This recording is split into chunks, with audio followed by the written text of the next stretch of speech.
I don't agree with the 1099 reform, but I also fought other things in the legislation. I fought the medical device provisions, and you can ask the folks at places like Johnson & Johnson and Ethanol about that. But on balance, this is a move forward, and it's a move forward for small businesses in New Mexico as well.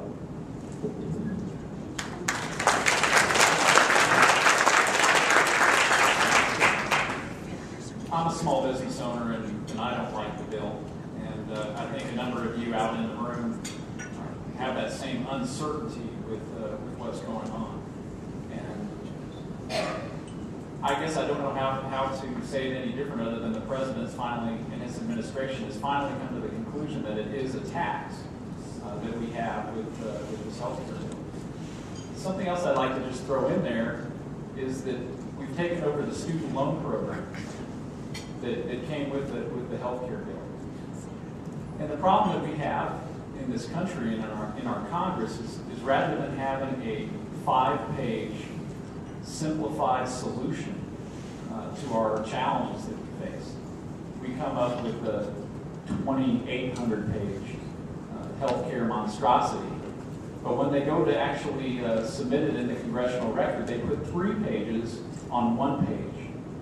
Okay, so they can tell you it's only a 900-page bill to mean like they've actually read it. I can tell you I'll read the bills, and I'll do my best to understand the provisions of them and vote to reduce some of the regulations out there.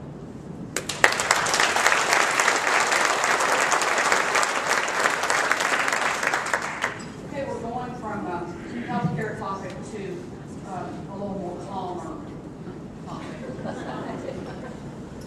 Called immigration.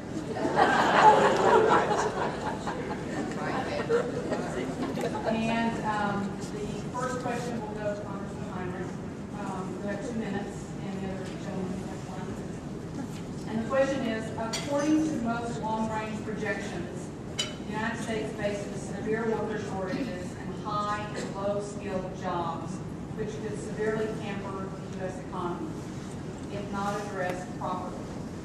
Please tell us if you believe a foreign worker program should be developed to alleviate this situation, and if so, details of how this program should be structured.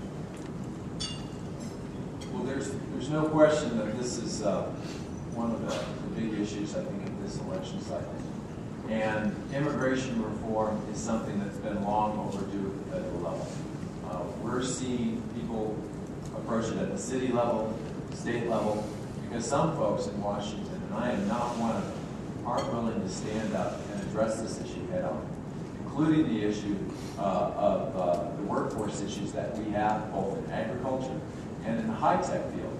H-1B or H-1A visas that go out in a day or two, because there's so much demand, and we could be growing businesses here in the United States, but there has been a real reticence to take on the issue. We need immigration reform that is tough, that is fair, and that is practical, that takes people who are undocumented and turns them into taxpayers, that deports them if they're criminals, that puts resources on the border, like 1,000+ Border Patrol agents and law enforcement agents that we just sent, that we just paid for right before I came home for the August break, but that also provides a meaningful path to get into the immigration process. Not a path to citizenship, but if you're willing to take responsibility for what you did, and your only crime is your immigration status, you should be able to pay a fine. You should be able to take responsibility. You should be able to pay your back taxes and get in at the end of the line, say, I'm willing to learn English, I'm willing to study to be American, and I'm going to fight to be a taxpayer, not a burden. I think we need real immigration reform. The only way that will happen across our nation is if the Congress and the Senate steps up and makes it happen.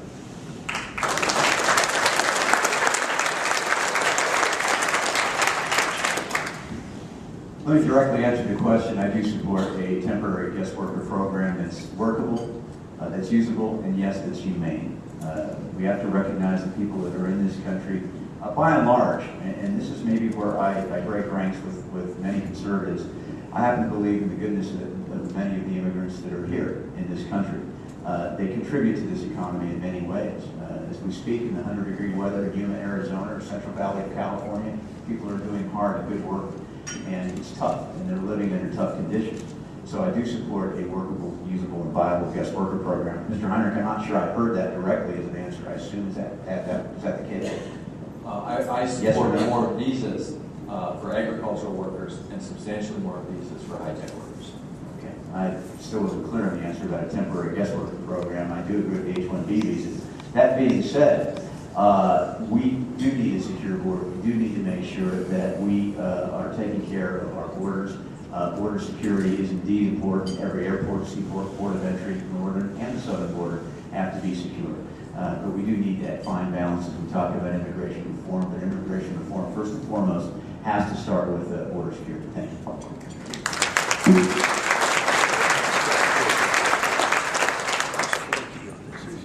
I think what we need to do is recognize that we need real solutions, and we've had solutions in the past. We've had solutions in this country with regard to immigration, like the Bracero program, which was a guest worker program that worked very well, and I think we can use that as a model.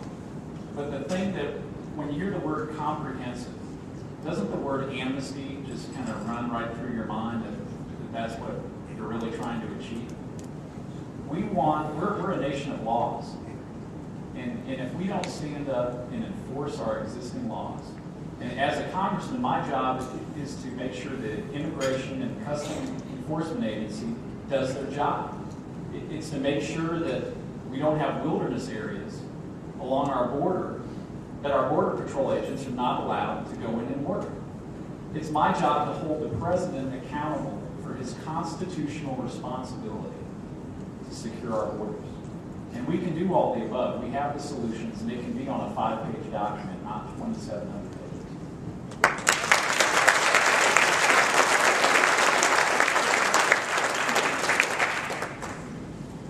Okay, next question for immigration. We'll go to Ms. Collins.